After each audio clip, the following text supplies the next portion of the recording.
О самых заметных событиях четверга вы узнаете из материалов наших корреспондентов. В студии Сергей Михедов. Здравствуйте. Вот основные темы. Глава Якутии Айсан Николаев навестил якутских военнослужащих в подмосковном санатории Бесчагда. Какие процедуры включает реабилитация?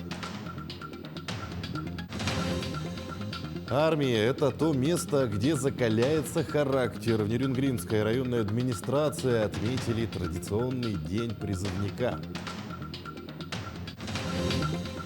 В Якутске завершается городская неделя охраны труда. В окружной администрации состоялся День здоровья. Что нового, узнали работники мэрии. 90-летний юбилей отмечает ветеран якутского радио и телевидения Светлана Бессонова-Кривошапкина. Расскажем о судьбе, творческом пути нашей легендарной коллеги. Экскурсии в прошлое. В Ленске появились первые стенды с оживающей историей различных мест. Как работает технология дополненной реальности.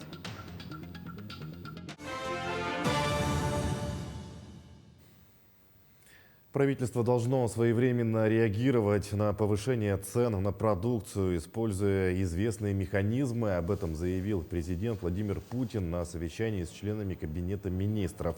Министр сельского хозяйства Дмитрий Патрушев представил по видеосвязи доклад о ситуации в отрасли. В частности, речь шла о сборе зерна. По итогам данных Росстата, урожай зерна составит порядка 140 миллионов тонн в чистом весе, из которых около 93 миллионов тонн будет пшеница. В свою очередь, Путин указал на нехватку отечественных товаров для улучшения и развития агропромышленного комплекса. Тем временем растут поставки в Китай российской нефти, газа, угля, электроэнергии. Объем поставок сельхозпродукции за 8 месяцев вырос почти вдвое. Об этом сообщил премьер Михаил Мишустин на встрече с премьером Госсовета КНР Литяном. Две страны укрепляют партнерство в энергетической сфере. Увеличиваются поставки в Китай российской нефти, природного газа, угля, электроэнергии, заявил Мишустин.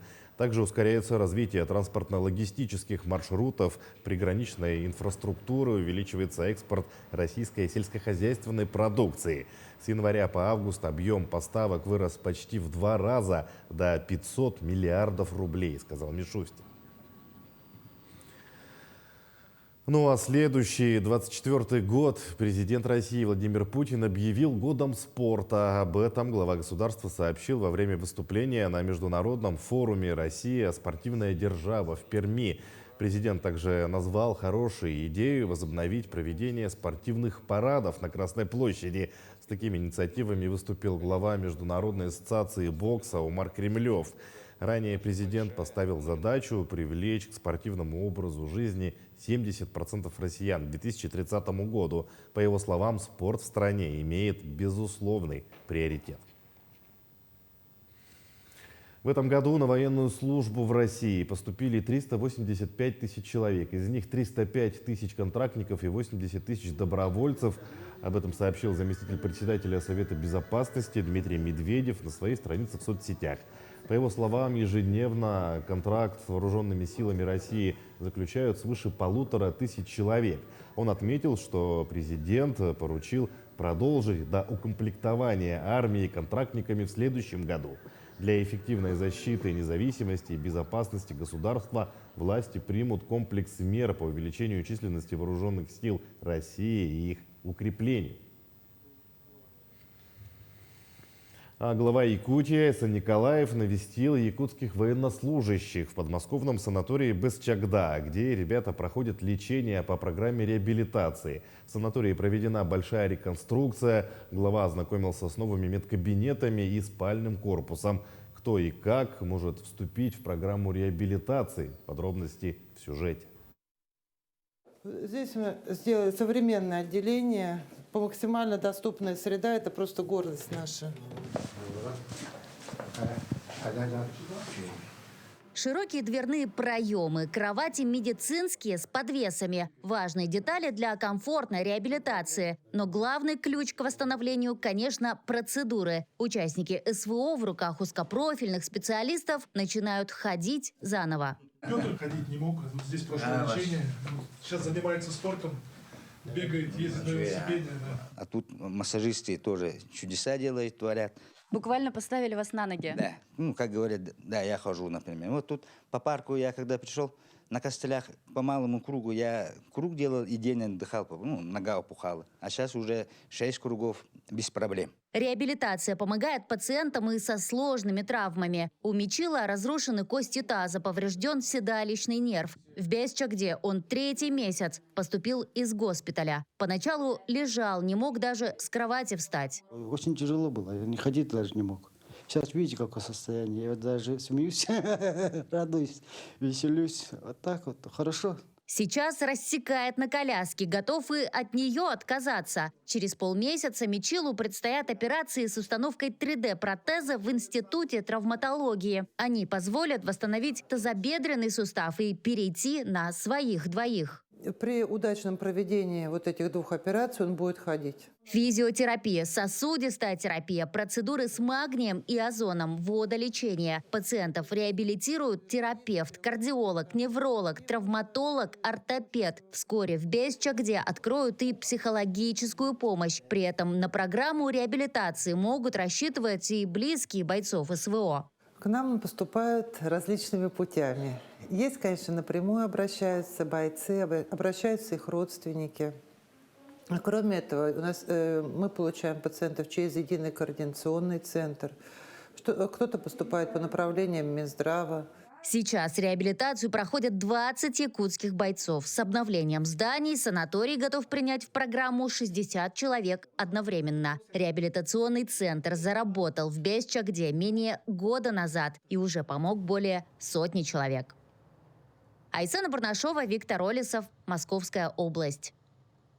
Между тем, в Якутии реабилитацию прошли 530 участников спецоперации и их родных. Также для бойцов и членов их семей доступны услуги по профориентации и профессиональной реабилитации. Более 300 человек проходят обучение, завершили программу 15 военнослужащих. Продолжительность специальных курсов 144 часа. С 1 ноября 8 человек пройдут обучение по следующим востребованным профессиям: парикмахер, соцработник, основы финансовой грамотности, экономика и бухгалтерский учет, компьютерная грамотность. Для желающих открыть свое личное дело и имеющих доходы ниже величины прожиточного минимума предлагается государственная социальная помощь на основании социального контракта. Соответственно, уже 225 участников специальной военной операции, членов их семей, воспользовались социальным контрактом абсолютно по всем направлениям. Следует отметить, что главой Республики Саха-Якутия Айсеном Сергеевичем Николаевым размер социального контракта именно по направлениям ведения личного подсобного хозяйства и развития индивидуальной предпринимательской деятельности увеличен до 500 тысяч рублей. Традиционный день призывника отметили в Нерюнгринской районной администрации. На встречу пригласили молодых людей, которые уже прошли призывную комиссию и в ближайшее время пополнят ряды российской армии. Подробности в материале Ивана Лазаренко. Встреча с призывниками прошла в торжественной обстановке. Молодые люди прошли инструктаж, получили памятные подарки, наставления и советы от официальных лиц и гостей праздника. Им приятно, что их ценят, их уважают, ими гордятся. А это по-настоящему так, потому что я сегодня ребятам сказал, что испытываю необыкновенную гордость, что в наше такое непростое время для нашей страны у нас есть такие парни, настоящие мужчины, которые сегодня здесь с нами были в зале, и они излучали уверенность и такой твердый прямой взгляд вперед. Это говорит о том, что это настоящие мужчины, которые достойно будут защищать свою родину. А это родина наша. Ребята, в свою очередь, пообещали нести службу достойно и высоко держать планку нерюнгринца. Максим Клишнин, попавший под осенний призыв, уже на днях вместе с остальными ребятами отправится в Якутск, где после подтверждения годности направится для прохождения службы по распределению. Принял это со спокойной душой. Как-никак долг должен отдать, хоть и ничего не занимал. Но это, я считаю, долг у каждого мужчины, потому что если ты служишь, значит ты в себе уверен. То есть ты готов защищать свою родину. Призывная кампания в Нерюнгринском районе в этом году проходит без каких-либо нарушений. Осенний призыв продлится до 31 декабря. Службу парни будут проходить на территории Восточного военного округа. Хочу также акцентировать внимание на то, что граждане, подлежащие призыву на срочную службу для привлечения выполнения боевых задач в зону специальной военной операции, не привлекаются. То есть через год ребята возвращаются все к местам, откуда они были призваны. То есть к местам постоянного своего места проживания. Армия – это то место, где закаляется характер. И сегодняшние парни через год вернутся домой уже настоящими мужчинами. Иван Лазаренко, Захар Головин, Нерюнгри. Идем далее. Малые городские агломерации Якутии включили в нацпроект по безопасным дорогам. В план реализации нацпроекта «Безопасные и качественные дороги» включены малые города с населением более 20 тысяч человек. Это Алдан, Ленск, Мирный и Нерюнгри, сообщает региональный Минтранс. Реализацию нацпроекта в этих городах начнут с 2025 года. Так планируют привести в нормативное состояние 224 километра дорог или 85% улично-дорожных сетей. Отметим, что якутские города вошли в план реализации нацпроекта в результате совместной работы Минтранса России, Росавтодора и поддержки главы Якутии. В России тарифы на электроэнергию и ЖКХ будут устанавливаться ежегодно до 1 декабря. Об этом сообщил руководитель Федеральной антимонопольной службы Максим Шаскольский в ходе Всероссийской тарифной конференции. По его словам, такой подход позволит синхронизировать процессы привлечения целевых инвестиций и проводить оперативный контроль за их исполнением. Также на 20 июня перенесут ежегодную корректировку инвестпрограммы. Таким образом, при ее невыполнении тарифы будут подлежать изменениям с 1 июля, уточняют в ведомстве. Алроса уделяет особое внимание трудоустройству жителей Якутии. Это одно из основных направлений социально-экономической поддержки республики. С 2018 года компания участвует в реализации республиканского проекта «Местные кадры в промышленность» и является бессменным лидером по трудоустройству местных жителей. Расскажем об этом подробно в нашем следующем сюжете. Основной задачей приоритетного проекта «Местные кадры в промышленности» является обеспечение потребностей в трудовых ресурсах предприятий промышленности, строительной отрасли, транспорта, дорожного хозяйства и энергетики за счет трудоустройства жителей республики. В настоящее время компании предлагают несколько тысяч вакансий. По предварительным данным Государственной службы занятости за 9 месяцев текущего года были трудоустроены 8415 жителей республики. Из них более 3000 человек стали работниками группы компаний «Алроса». При трудоустройстве приоритет в рамках проекта отдается местным кадрам. Программа охватывает все районы республики. В числе работников есть и выпускники колледжей Сунтарского и Ленского улусов, горно-геологического техникума. В рамках проекта у нас реализуются программные мероприятия.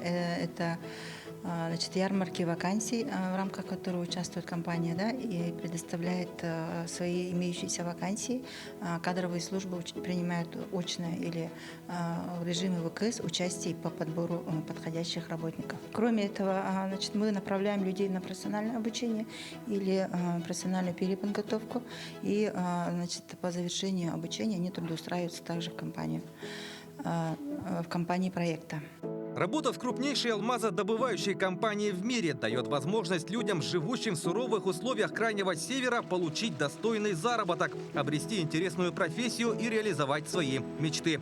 Основные структурные подразделения, куда больше всего трудоустроилось якутян, это горно-обогатительные комбинаты, управление капитального строительства, а также Мирнинское управление автомобильных дорог.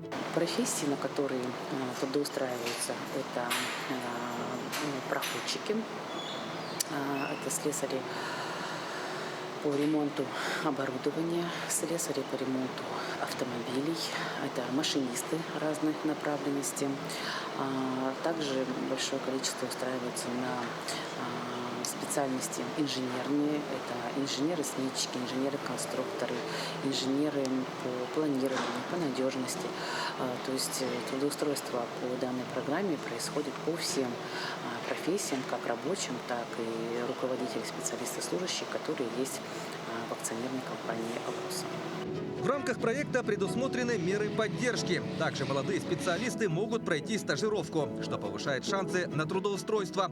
Компания постоянно проводит просветительскую деятельность Госкомитетом занятости населения, участвует в ярмарках вакансий, организует профориентационные мероприятия для молодежи и поддерживает новых сотрудников в самом начале их профессионального пути, реализуя различные программы для легкой адаптации, которые включают в том числе наставничество и менторство. Работа в компании меня полностью устраивает. В компании социальный пакет очень хороший. Поддержка молодых специалистов присутствует. В «Алроса» отлажен процесс обучения работников, и при желании здесь можно получить новую профессию. Новичкам помогают адаптироваться на новом месте, чтобы они могли быстрее влиться в коллектив, легче находили общий язык с коллегами и вместе решали производственные задачи. Такой подход позволяет новым сотрудникам без стресса пройти сложный переходный для них период, мотивирует и помогает самореализоваться. И эта работа в «Алроса» будет продолжена в рамках нового соглашения с Госкомзанятости Республики по реализации проекта «Местные кадры в промышленность» до 2024 года. Власий Сергеев, Марина Захарова, Анна Васильева, Григорий Хлопков, Якутск. В Якутске завершается городская неделя охраны труда. Проведены различные панельные дискуссии с участием федеральных спикеров, стратегические сессии, курсы ораторского мастерства и многое другое. А сегодня в окружной администрации состоялся День здоровья. Работники мэрии сдали анализы, посетили лекции и другие мероприятия. Подробности у Даяны Федоровой. Неделя охраны труда – это площадка для обмена опытом и обсуждения перспектив развития деятельности. В рамках недели в Центре студенческих инициатив прошла стратегическая лекция, на которой присутствовали эксперты из города Москвы, Хабаровска и Владивостока. Помимо этого состоялись различные выставки, экскурсии и консультации врачей. А сегодня у нас в мэрии проводится День здоровья. Он, так как охрана труда – это прежде всего сохранение жизни и здоровья работающего человека в период его трудовой деятельности, да, мы решили провести сегодня День здоровья. Приехал СПИД-центр, тоже они взяли анализы на разного рода инфекции, на гепатиты. И также лекционная часть прошла на тему профзаболеваний и по корпоративной программе укрепления здоровья работников. В рамках Дня здоровья состоялся мастер-класс по оказанию первой медицинской помощи. Студенты-медики под руководством опытного специалиста рассказали и показали на практике основы. Одной из основных областей изучения является сердечно-легочная реанимация. Она включает в себя 30 компрессий и 2 вдоха. Для того, чтобы провести ее, необходимо расположить одну ладонь на середину грудины, а вторую на первую, перпендикулярно ей. Частота нажатий на грудную клетку должна быть 100-120 раз в минуту. Глубина надавливания 5-6 см. Считайте компрессии до 30 десятками, затем перейдите к искусственному дыханию. Я вижу, что вообще все мероприятие проходит на очень высоком организационном уровне. И сегодняшнее мастер-класс, который проходит, он очень важен, потому что в предыдущей лекции мы увидели, что ДТП, смертность от ДТП у нас повысилась на 19%. Поэтому это очень важно, чтобы уметь оказывать первую медицинскую помощь. Поэтому я надеюсь, что эта неделя охраны труда городская станет ежегодной. И, конечно же, больших успехов и администрации, и отделу охраны труда в деле защиты здоровья работающего населения. На День здоровья также приехали специалисты онкодиспансера. Они произвели забор анализов на раннее выявление онкомаркеров в крови. Помимо этого, специалисты провели анкетирование и онкоскрининг. Результаты анализа, сдавшие кровь, получат в течение 3 дней. По результатам анализа, если выявляется высокий скрининг, специалисты всех обзванивают и приглашают на полное обследование. Эта акция у нас продолжается давно, идет каждый месяц по заявкам организации. Это нужно для раннего выявления онкопациентов. Если мы выявляем пациентов, то мы начинаем глубокое обследование. Это чтобы выявить на раннем этапе онкозаболеваемость пациентов. Онкоскрининг, онкопоиск находится у нас по адресу онкологическая служба ЯРОД, Феликса Кона, 1/3. Отмечу, что неделя охраны труда в Якутске проходит впервые. 2023 год был объявлен годом труда. В связи с этим в республике проходят мероприятия, направленные на повышение престижа труда рабочих профессий, чествование человека труда и трудовых династий. Даяна Федорова, Иван Сорокаумов, Якутск. 9-й международный научный конгресс о проблемах физкультурного образования стартовал в Якутске. В программу вошли 12 направлений. В основном затронут вопросы физкультурного образования. Участвуют доктора и кандидаты педагогических наук, а также профессоры, заслуженные и известные спортсмены. Конгресс включает выставки, круглые столы и лекции. Также эксперты обсудят развитие науки в сфере физкультуры и спорта. Мероприятие посвящено столетию физкультурного движения в Якутии. Завершится конгресс 28 октября.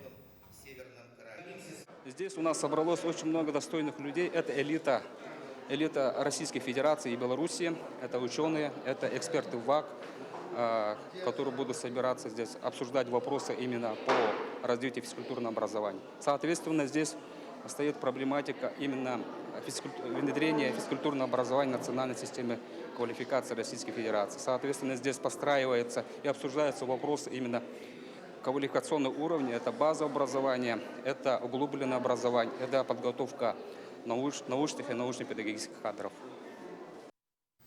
Сегодня свой 90-летний юбилей отмечает ветеран якутского радио и телевидения Светлана Бессонова-Кривошапкина. В 1963 году Светлана Михайловна была принята на работу в качестве сопкора на якутское радио. Более 30 лет она отработала на радио, была корреспондентом и редактором.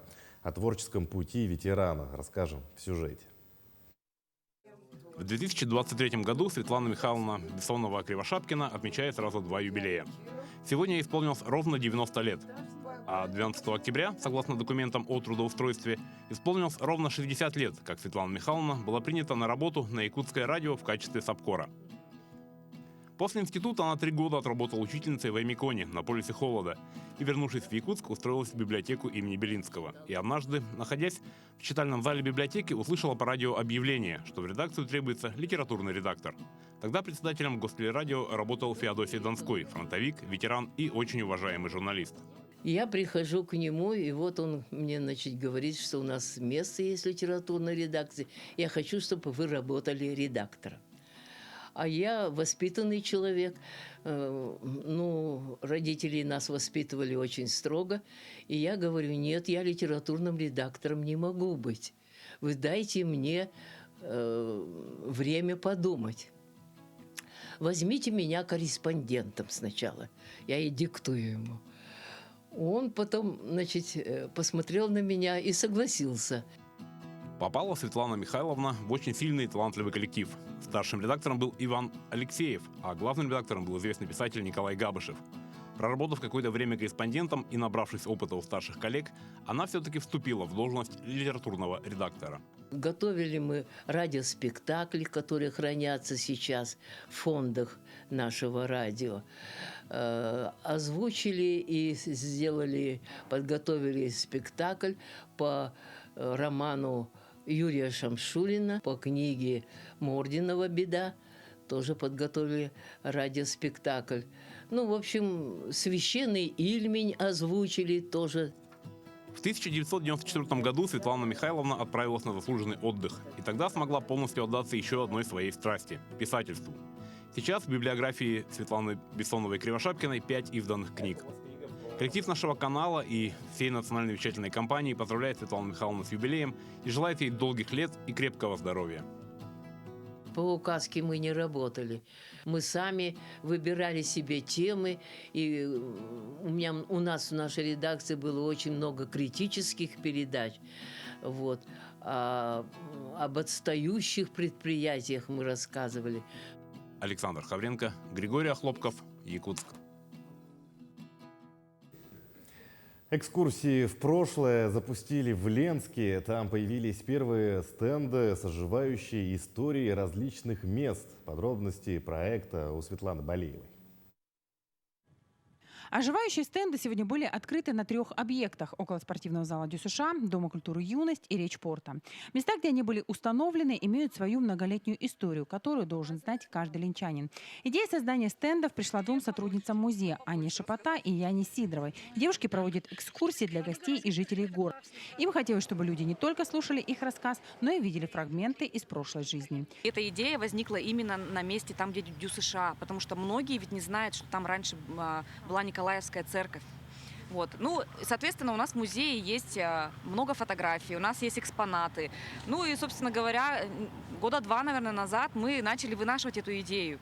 Идея была, оставалось найти средства на ее воплощение. Тогда девушки решили принять участие в форуме «Ленский берег», защитили проект и выиграли грант на сумму 150 тысяч рублей. Безусловно, проект этот нужен, потому что в нашем городе действительно не хватает. Даже к нам в нашей деятельности рабочие часто приезжают спикеры, лектора из других регионов, городов, которым хотелось бы больше показывать, что историю нашего города, что здесь происходило, поэтому такой проект действительно очень важен и нужен. Особенно для молодого поколения. Это очень удобно, когда ты можешь подойти, отсканировать QR-код и посмотреть такое живое классное видео о истории нашего города.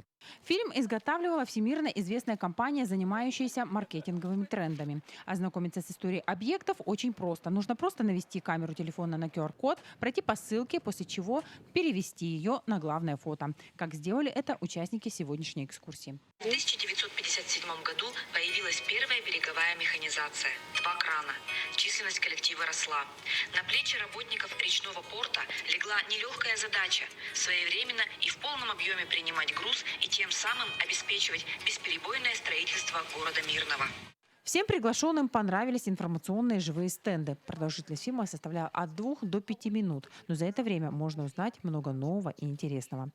Мне безумно понравилось. Это просто как будто действительно в другой реальности в нашем городе. Ну, не знаю, даже не могу подобрать слов. Это очень круто и здорово, что у нас теперь есть такие стенды с такими крутыми видео.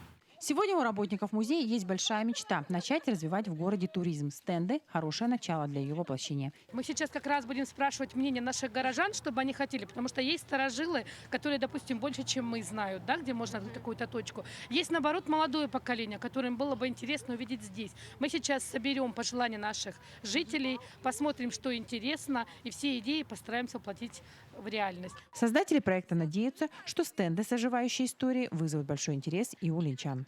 Светлана Полеева, Виталий Андреев, Ленск. Таким наши корреспонденты увидели уходящий день. Всего доброго и до свидания.